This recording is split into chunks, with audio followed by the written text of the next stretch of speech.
नमस्कार मित्रांनो, आज आपण स्पर्धा परीक्षेतले काही गणित सेकंदात कशी सोडवायची याची ट्रिक बघूया. तर या ठिकाणी एक्झाम्पल आहे 4.8 चा घन अधिक 3.2 चा घन छेद 4.8 चा वर्ग वजा 4.8 गुणिले 3.2 अधिक 3.2 चा वर्ग. तर या ठिकाणी तुम्ही नीट बघितलं तर तुमच्या लक्षात येईल की 4.8 आणि 3.2 याच संख्या पुन्हा पुन्हा आलेल्या आहेत. म्हणजे या ठिकाणी आपल्याला पॅटर्न लक्षात घेणं खूप गरजेचं आहे.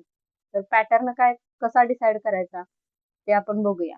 तर आता या 4.8 ला आपण ए म्हणूया. a इज इक्वल टू 4.8 आणि b इज इक्वल टू 3.2.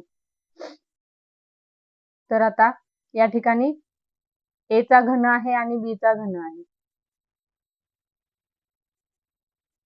अधिक b घन आणि छेदात जर बघितलं तर 4.8 म्हणजे आपण a म्हणलो, a चा वर्ग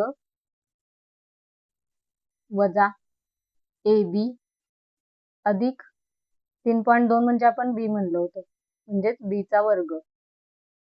तर या ठिकाणी या सूत्राचं जर आपण एक्सपान्शन केलं तर आपल्याला उत्तर काय मिळेल? a घन अधिक b घन याचं सूत्र काय असतं? तर a अधिक b आणि दुसऱ्या कंसात असतं a वर्ग वजा ab अधिक b वर्ग.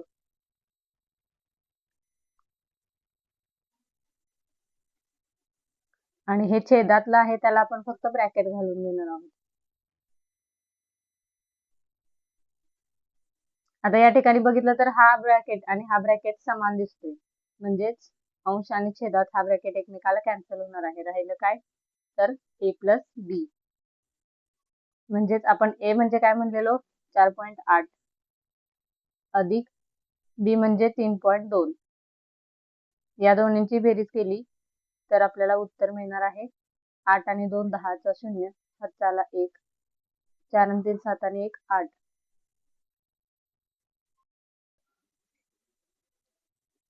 Is equal to 8. हे आहे आपलं फायनल आन्सर. तर या पद्धतीने अजून ट्रिक्स जर तुम्हाला हव्या असतील तर चॅनलला फॉलो नक्की करा. धन्यवाद.